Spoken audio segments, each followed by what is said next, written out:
Hi guys, have a good morning to all of you. You are welcome to the channel EPC English Classes Jehanabad. कैसे हो? ठीक हो सब लोग? तो मैं आज से आपका ऑनलाइन क्लास स्टार्ट करने जा रहा हूं। आपको grammar plus literature both start करने जा रहा हूं। लेकिन सबसे पहले मैं आपको लिटरेचर स्टार्ट करता हूं। क्या बच्चों, लिटरेचर से ही स्टार्ट किया जाना। सबसे पहले लिटरेचर से स्टार्ट करता हूं। लिटरेचर में तो आपको पढ़ाया भी था क्लास में, क्या याद है ना? या सारे भूल गए? क्या पढ़ाया था? रेनबो पार्ट 2 का अप्रोच सेक्शन में 2 चैप्टर पढ़ाया था, Indian civilization and culture and Bharat is my home. क्या याद है ना? और स्टोरी ऑफ इंग्लिश में भी कुछ पढ़ाया था आप लोगों को ना, English as a global language, English, future of English in India, some important poem and poets of Britain, British Nobel, Nobelist, dramatist वगैरह सब पढ़ाया था ना, याद है ना आप लोगों को? तो ठीक है, अब मैं आपका रेगुलर ऑनलाइन क्लास स्टार्ट कर रहा हूं। फ्रेंड्स, सबसे पहले मेरे वीडियो पाने के लिए मेरे चैनल ईपीसी इंग्लिश क्लासेस को सब्सक्राइब कर लेंगे, लाइक कर लेंगे, ताकि जो वीडियो अपलोड हो वो आपको उसका नोटिफिकेशन पहले मिल जाए। राइट? तो चलो बच्चों, क्लास स्टार्ट करता हूं लिटरेचर से। क्या? इसलिए कि ग्रामर तो बहुत सारे चैनल पर आप लोग देख भी रहे होंगे, ये तो लोग गांव वगैरह में भी पढ़ा देते हैं। जो अंग्रेजी का सबसे टफ पार्ट है वो लिटरेचर है, और मैं उसी से स्टार्ट करता हूं ऑनलाइन क्लास भी। ऐसे तो मैं आपको रेगुलर क्लास में 3 डेज ग्रामर और 3 डेज लिटरेचर पढ़ाता ही था। क्या वो सारे याद है ना? भूले नहीं ना हो?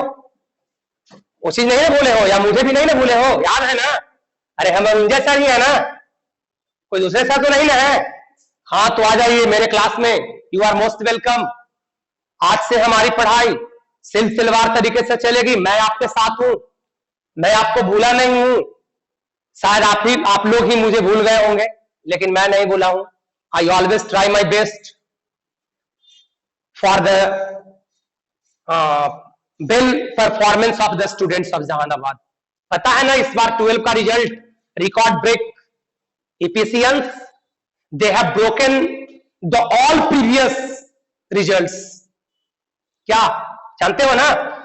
पिछले साल का बिहार टॉपर कैसा, कितना आया था पता है ना? 140 जो ईपीसी का स्टूडेंट्स था, लेकिन इस साल 144। The EPCians have broken all records this year. 144 topper, 142 second topper, and so many students, above 500 students, they have secured 100, more than 130 marks. So आपको भी अच्छा करना है, क्या करोगे ना? ऐसा नहीं कि हमारा 2 महीना 2.5 महीना समय लैप्स हो गया तो हम लोग अच्छा नहीं करेंगे। मैं आपके साथ हूं। I try my best. I promise you कि मैं आपसे अच्छा परफॉर्म करवाऊंगा। और इस बार तो हमें 100 मार्क्स का अंग्रेजी पढ़ना है ना। हम लोग 98 और 99 तक जाएंगे इस बार, ये मेरा प्रॉमिस है, और आपको भी करना होगा। अरे भाई, 4 मंथ्स भी अगर मुझे मिल जाते हैं तो यह इनफ है हमारे लिए, और मैं आपसे अच्छा प्रैक्टिस करवा दूंगा, और आप अच्छे मार्क्स के साथ आप भी अपने एग्जाम में उत्तीर्ण हो जाओगे।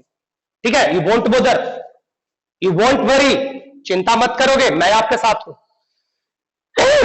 ठीक है, तो मैं क्लास को स्टार्ट करता हूं। प्रोच सेक्शन तो पढ़े ही थे क्लास में। कुछ पोएम सेक्शन से स्टार्ट करता हूं। क्या? तो आइए, पोएम सेक्शन, रेनबो पार्ट 2 का पोएम सेक्शन से मैं सबसे पहले एक छोटा चैप्टर आज पहला वीडियो में लेकर के चलता हूं। वो चैप्टर का नाम है an epitaph. An epitaph, right? समझते हो ना? An इपिथेफ।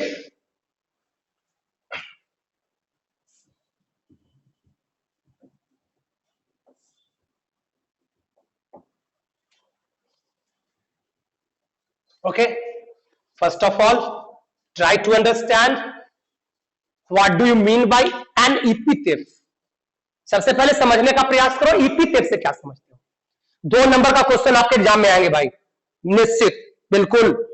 What is an epithet आपके एग्जाम में पूछ सकते हैं। 2 नंबर का क्वेश्चन आ सकता है, जो टाइटल है पोएम का एन epithet, इससे 2 नंबर का क्वेश्चन पूछेगा कि आप epithet से क्या समझते हो, epithet का क्या मतलब होता है।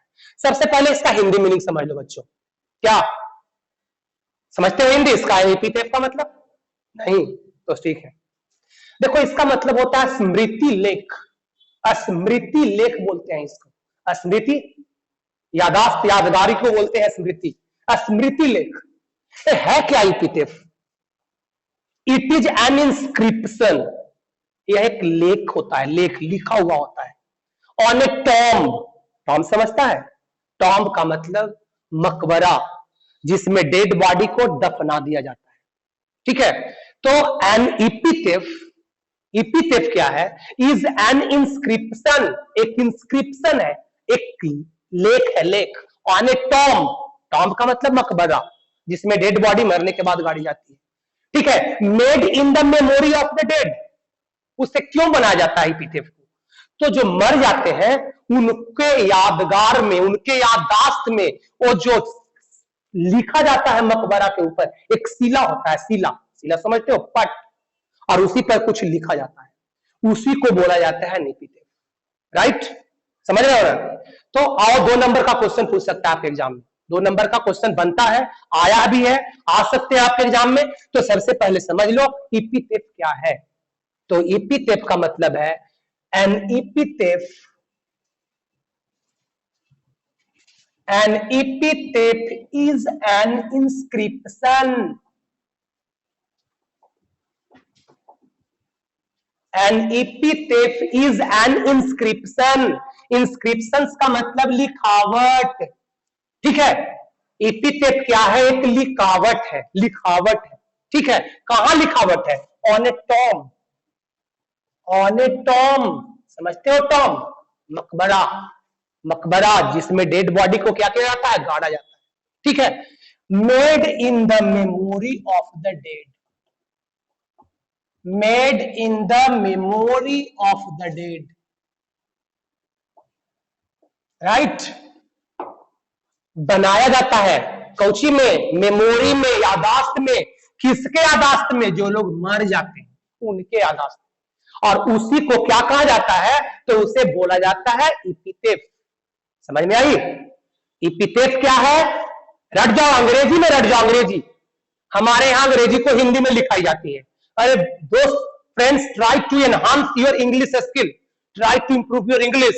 यू आर स्टडिंग इंग्लिश, आप अंग्रेजी पढ़ रहे हो ना, आप अंग्रेजी पढ़ रहे हो, तो अंग्रेजी को इंप्रूव करने का प्रयास करो। अंग्रेजी को हिंदी में क्यों लिखते हो आप लोग? और लोग हिंदी में लिख करके क्यों पढ़ाते हैं? अंग्रेजी को अंग्रेजी में पढ़ो, अंग्रेजी में समझने का प्रयास करो, नहीं तो after 12th class you will have to face a lot of difficulty if you won't enhance your English in class 11 and 12. 11 and 12 we can improve our English if we do hard labor. अगर अच्छा मेहनत करते हैं हम लोग तो 11-12 में हम लोग अपने अंग्रेजी को एनहांस कर लेंगे। और after 12th class we won't have to try hard for English, हमें अंग्रेजी के लिए ट्राई हार्ड नहीं करना पड़ेगा। ऐसे मैं आपको हिंदी में भी समझा रहा हूं, हिंदी में भी समझ लो, लेकिन बेहतर होगा कि आप अंग्रेजी में ही समझने का प्रयास करोगे। ऐसे अगर हम हिंदी लिख देते हैं बच्चों, तो बताओ आप जाकर के घर में हिंदी पढ़ोगे, आपको भी परेशानी होगी, पढ़ने में बात पड़ेगा? नहीं पड़ेगा। तो आओ अंग्रेजी में प्रयास करो। मैं क्लास में अपने बच्चों को always advice to try to enhance, to improve your English. हमेशा कोशिश करता हूं, हमेशा एडवाइस करता हूं कि अपने अंग्रेजी को एनहांस करो, ताकि in future you won't have to face any difficulty. तो मैं हिंदी में भी समझाता हूं, समझ ले एक बार। एन epithet क्या है? तो इंस्क्रिप्शन है। इंस्क्रिप्शन का मतलब क्या होता है? तो लेख। नहीं समझ में आया? epithet एक इंस्क्रिप्शन है, एक लेख है। क्या चीज पर लेख है? On A tomb. टॉम्ब का मतलब क्या होता है? मकबरा। मकबरा पर लिखा हुआ होता है। ठीक है, कब्र पर लिखा हुआ होता है, जो मृत लोग को जिसमें गाड़ा जाता है, जलाया नहीं जाता है, जलाने वाले का कब्र नहीं बनता है, जो मर जाते हैं जिनको गाड़ा जाता है, दफन कर दिया जाता है, वो मकबरा के ऊपर जो इंस्क्रिप्शन होता है, लिखावट होता है, पट पर, शिलालेख पर, उसी को एपिथेट कहा जाता है। और वो मृतकों के याददाश्त में बनाया जाता है, उसी को एपिथेट कहते हैं। क्या समझ में आई? ये 2 नंबर का क्वेश्चन होगा आपके एग्जाम में, पूछेगा 2 नंबर का क्वेश्चन। ठीक है, तो अब आओ पहले समझ लो बच्चों, ये राइटर कौन है इसका, उस राइटर का क्या इंट्रोडक्शन है, क्योंकि उससे ऑब्जेक्टिव क्वेश्चन बनेगा ना हमारे एग्जाम में। क्योंकि ऑब्जेक्टिव क्वेश्चन जो होता है लिटरेचर पार्ट का, वो मोस्ट ऑफ द क्वेश्चंस जो होते हैं वो इंट्रोडक्शन से आते हैं, पोएम और पोएट के इंट्रोडक्शन से आते हैं। तो एपिथेट को समझने के बाद सबसे पहले ये जान लो, this poem has been composed by Walter de la Mare. समझते हो, वाल्टर डी ला मेयर का नाम सुना होगा, जरूर सुना होगा। 11th क्लास में भी इनकी कविता मैंने आपको पढ़ाया होगा, वो इको याद है ना, और आप 10th में भी पढ़े होंगे वाल्टर डी ला मेयर का पोएम। तो वाल्टर डी ला मेयर के द्वारा इस कविता को कंपोज किया गया है। तो आइए नेक्स्ट पॉइंट पे चलिए। एक पहला पॉइंट हो गया आपका एपिथेट क्या है, right. Second point composed by, मतलब पोएट्स का नाम क्या है इसके कविता का, तो इसके पोएट्स नेम है Walter de la Mare, Walter de la Mare. ठीक, अब पूछेगा वाल्टर डी ला मेयर कहां के रहने वाले थे, ये भी ऑब्जेक्टिव क्वेश्चन में आता है ना, पोएट कहां से बिलोंग करता है, राइटर कहां से बिलोंग करता है, इससे भी क्वेश्चन आती है हमारे एग्जाम में। तो Walter de la Mare belongs to England, so he was a British poet. कैसे पोएट थे Walter de la Mare? British. तो आइए नेक्स्ट पॉइंट में, he was a British poet, he was a British poet।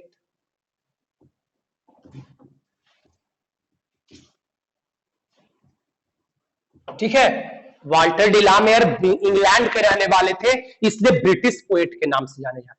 Okay, अब आता है exam में writer का जन्म कब हुआ और कहां हुआ, इससे भी ऑब्जेक्टिव क्वेश्चन आती है परीक्षा में। तो वाल्टर डी ला मेयर का जन्म इंग्लैंड में केंट में कार्लटन नामक एक गांव था, वहां पे 1873 ईस्वी में हुआ था। ठीक है ना, 1873 ईस्वी में वाल्टर डी ला मेयर का जन्म इंग्लैंड के केंट में कार्लटन नामक गांव में हुई थी, राइट। तो इसको भी पॉइंट आउट कर लीजिए। He was born in 1873 in the village Carlton in Kent,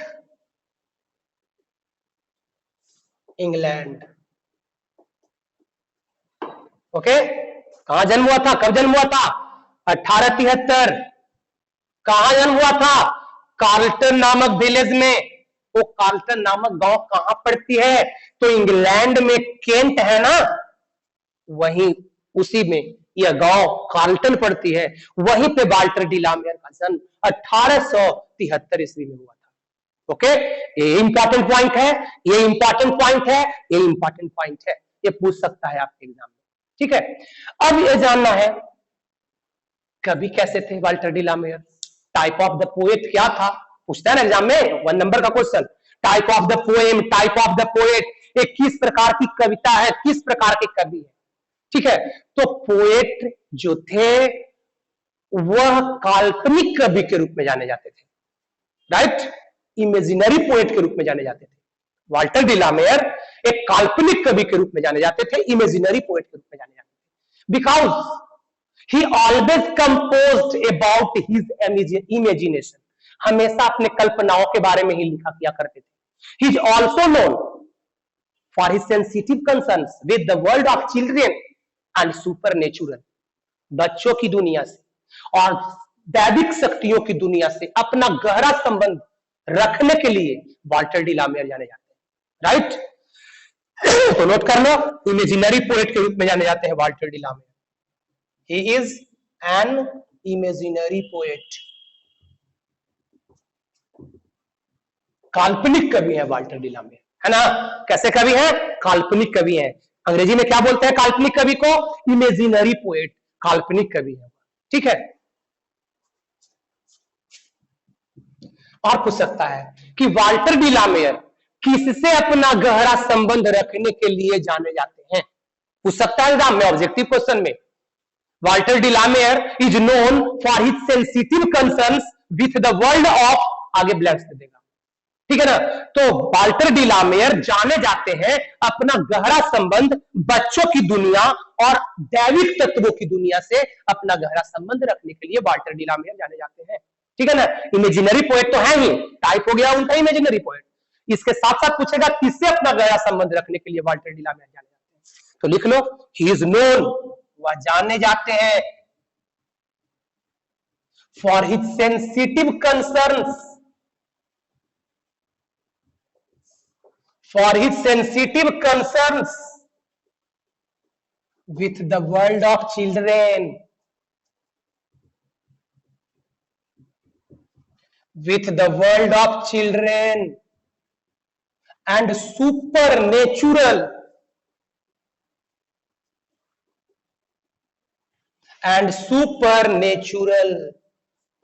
right, he is known, वह जाने जाते हैं फॉर हिज सेंसिटिव कंसर्न्स, अपनी गहरी आस्था रखने के लिए, किससे, तो वर्ल्ड ऑफ चिल्ड्रेन, बच्चों की दुनिया से, एंड सुपरनेचुरल, दैविक शक्तियों की दुनिया से अपना गहरा संबंध रखने के लिए वाल्टर डिलामेयर जाने जाते हैं, ठीक।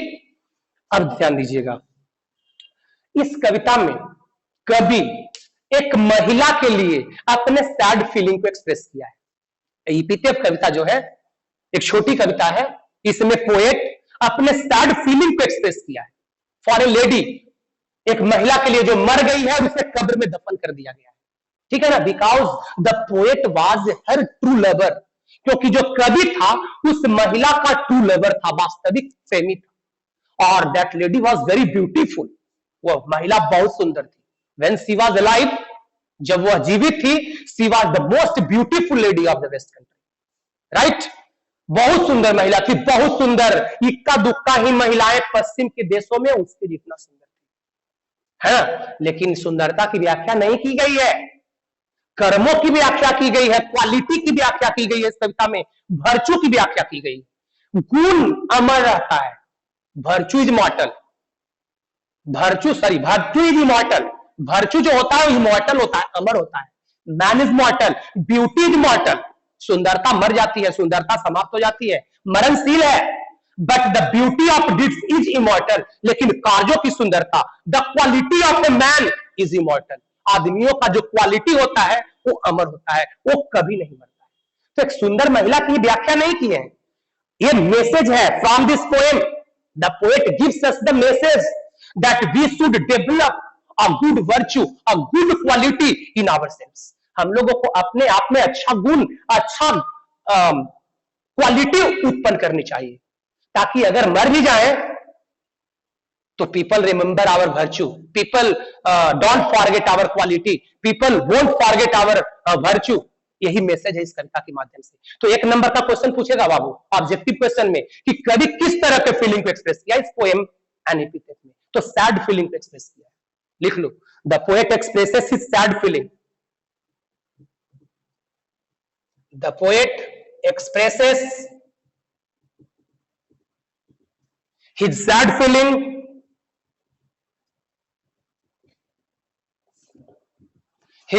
Feeling for a lady. Okay, कैसा फीलिंग को एक्सप्रेस किया है, सैड फीलिंग को एक्सप्रेस किया है। सैड फीलिंग का मतलब क्या होता है, उदासी भरा भावना को एक्सप्रेस किया उस महिला के लिए। क्यों, उस महिला के लिए क्यों, क्योंकि पोएट उसे बहुत प्यार करता था, कभी बाज हर ट्रू लवर, कभी उसका वास्तविक प्रेमी था, इसलिए उसे याद करता है। और he goes to her tomb every day, वह उसके टॉम्ब पर प्रत्येक दिन जाता है, and he remembers that lady, और वह उस महिला को याद करता है। लेकिन मैसेज देता है कि सुंदरता समाप्त हो जाती है, सुंदरता नष्ट हो जाती है, चाहे वह कितना भी दुर्लभ क्यों ना हो, चाहे वह कितना भी बेहतर क्यों नहीं हो, कोई आदमी कितना भी स्मार्ट क्यों नहीं हो, वो मरेगा एक दिन, उसकी सुंदरता समाप्त होगी, उसकी सुंदरता नष्ट होगी, अमर क्या रहेगा, तो उसके द्वारा किया गया कार्य अमर रहेगा। यही मैसेज है वाल्टर डिलामेयर के द्वारा एन एपिथेट पोएम में। तो कवि इस कविता में अपने सैड फीलिंग को एक्सप्रेस किया एक महिला के लिए, ओके।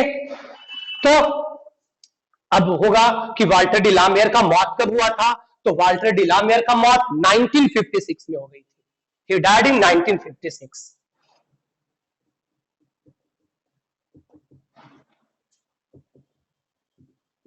He died in 1956। 1956 ईस्वी में वाल्टर डी लामेयर का जन्म मौत हो गया था, मृत्यु हो गई थी।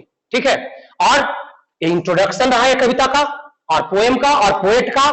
ठीक है ना, यह इपिथेट कविता और वाल्टर डी लामेयर का इंट्रोडक्शन। अब इसके बाद इस पोएम को आपको पढ़ाया जाएगा, उसका लाइन बाय लाइन हिंदी बताया जाएगा, और हिंदी बताने के बाद कविता का सारांश लिखा जाएगा, जो 5 नंबर के आपके एग्जाम में पूछते हैं, जो प्रोज सेक्शन में मैंने लिखवाया है। याद है ना, याद कर लियो आप लोग, Bharat is my home, Indian civilization and culture का पोएम, ये सारांश वगैरह और एक्सप्लेनिंग वगैरह सीख लिए हो ना, 4 नंबर का एक्सप्लेनिंग। तो मैं इस चैप्टर को आपको नेक्स्ट वीडियो में पढ़ाऊंगा, नेक्स्ट वीडियो में पढ़ाऊंगा। ठीक है ना, समरी लिखाऊंगा और एक्सप्लेनिंग सिखाऊंगा, है ना बच्चों। ठीक, तो आप सबसे पहले आप इस चैनल ईपीसी इंग्लिश क्लासेस को सब्सक्राइब कर लेंगे, लाइक कर लेंगे। ठीक है ना, क्योंकि जो मैं अगला वीडियो जो अपलोड करूंगा उसका नोटिफिकेशन आपको जल्द से जल्द प्राप्त हो जाएगा। ओके, ठीक है ना, तो बाय, सी यू सून। ठीक है ना, इन द नेक्स्ट वीडियो।